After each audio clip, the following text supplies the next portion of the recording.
Bonjour à tous. Nous sommes lundi 29 septembre, vidéo 2. Il y a eu un très beau soleil ce week-end et j'espère que vous en avez bien profité après la grisaille de la semaine dernière. Je vous souhaite aussi une belle journée aujourd'hui.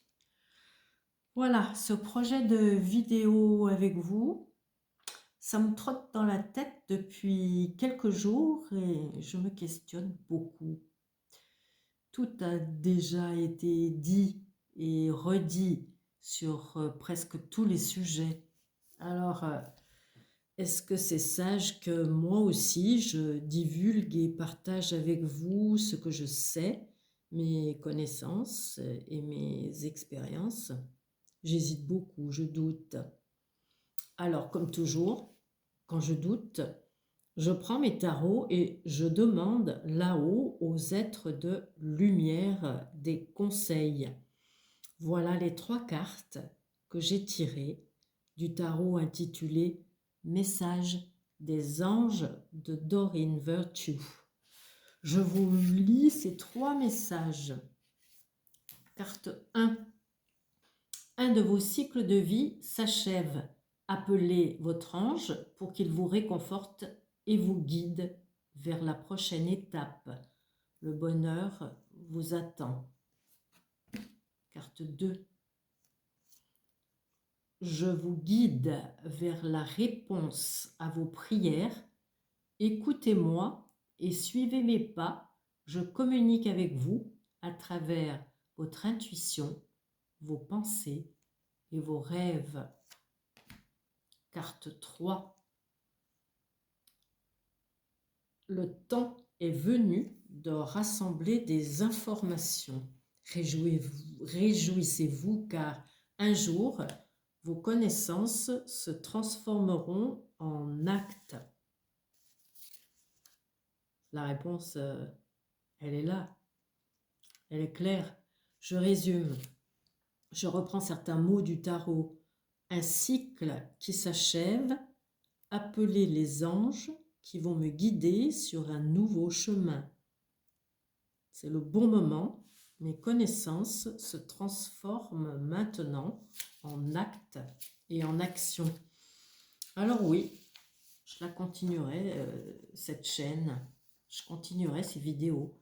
J'ai foi en ce message parce que je sais qu'il vient de mes guides. Et eux savent.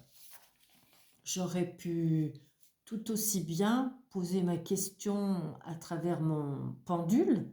C'était plus simple et plus rapide, mais en fait, j'ai une longue pratique de ces 2 techniques de communication avec l'invisible, mais peu importe le moyen.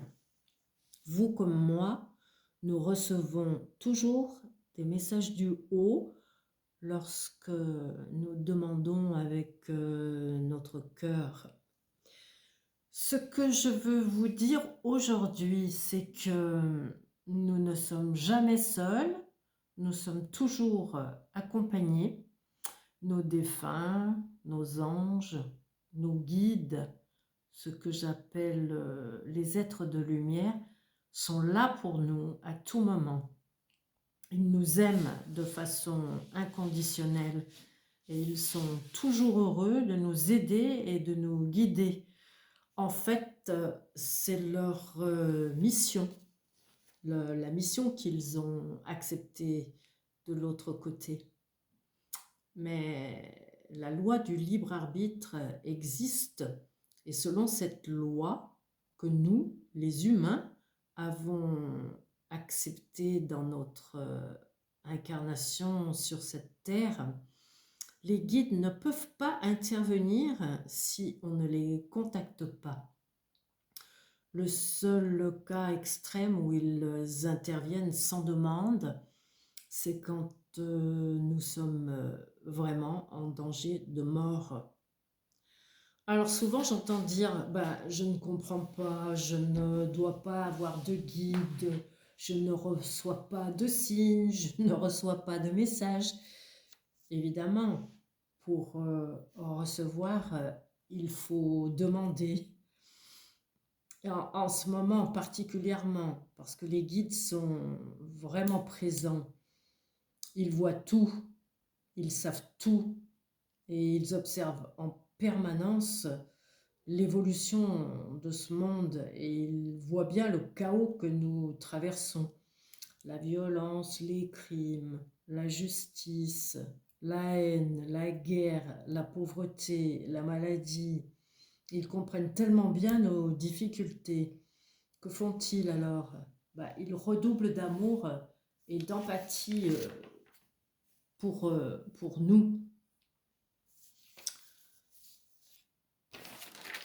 Et les contacts sont facilités aussi en ce moment parce que nos propres fréquences vibratoires montent en même temps que celles de la Terre qui ascensionnent et elles nous rapprochent beaucoup d'eux. D'où cette forme de médiumité, cette forme de perception médiumique que l'on a tous. Et ça, c'est eux qui me le disent à l'instant et ils insistent. Ce que je vous propose maintenant, c'est un question-réponse rapide sur nos anges gardiens, nos guides, pour essayer de mieux comprendre. Question 1. Qui sont-ils? Combien sont-ils? Nous avons tous un ange, dit ange gardien, un seul, qui nous suit depuis plusieurs vies, de la naissance à la mort. Il est là pour nous protéger en toutes circonstances. C'est un être extrêmement puissant et très élevé vibratoirement. Nous avons aussi plusieurs guides, 2, 3, parfois plus.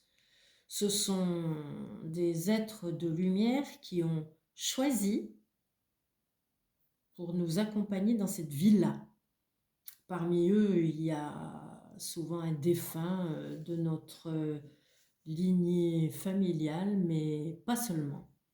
Ils sont là pour nous guider, nous aider à progresser, à nous transformer spirituellement, à prendre le meilleur chemin de réalisation sur cette terre. Nous changeons de guide plusieurs fois dans notre vie, en fonction de nos expériences vécues et de notre croissance spirituelle et de nos cycles de vie aussi. Question 2. Comment communiquer avec eux? Pour faciliter le contact, mieux se connecter, c'est bien de se sortir du mental, de faire le vide dans notre tête, de lâcher prise, de méditer si on a l'habitude ou de se mettre dans un état de calme intérieur pour s'ouvrir à eux. Alors c'est toujours un moment privilégié entre vous et ces forces célestes. Alors c'est à vous de choisir le moment qui vous convient le mieux. Ça peut être la journée ou le soir avant de s'endormir ou encore le matin en semi-éveil. C'est à vous de voir. La question 3. Pourquoi se connecter à ces êtres de lumière? Nous relier à eux, c'est apprendre à développer notre intuition, nos facultés, nos ressentis. C'est recevoir à chaque fois de l'énergie, de l'amour, de la lumière. Et c'est aussi de mieux avancer quand notre vie bloque, quand nous sommes perdus, déstabilisés, pas en phase avec nous-mêmes. Question 4. Comment capter les messages, les signes? La réponse, c'est la carte du tarot numéro 2. Elle nous dit, je communique avec vous à travers votre intuition, vos pensées, vos rêves. Donc, c'est simple en fait. Capter les messages et les signes, ça relève de l'intuition. Quelque part, on le sait, on le ressent même physiquement. Pour moi, par exemple, je suis pleine de frissons dans le dos. Ça peut être une pensée soudaine, un rêve, mais pas un rêve qu'on oublie, un rêve que l'on garde avec nous longtemps, toute la journée, avec une vraie impression de vécu, de réel. Ça peut être aussi la phrase d'une émission de radio, les paroles d'une chanson, des mots, des phrases. Quand vous ouvrez un livre, à n'importe quelle page, une pub à la télé, une affiche dans la rue quand vous sortez de chez vous, un vieux papier ou une lettre que vous retrouvez dans vos affaires. Et les signes, c'est pareil. Un signe de protection ou d'amour, ça peut être un oiseau, une fleur, un parfum, un cœur dans les nuages, dans votre café, sous vos pieds, sous forme de pierre, une ampoule chez vous qui vacille, un problème électrique et bien d'autres signes encore. Donc, il suffit juste d'être ouvert et vigilant et vous aurez des messages et des signes quand vous demanderez. Mais n'oubliez jamais de remercier. Voilà, je vais vous quitter et je vous remercie de votre présence. Un podcast suit avec des témoignages de messages reçus d'anges gardiens et de guides. À bientôt. Bye bye.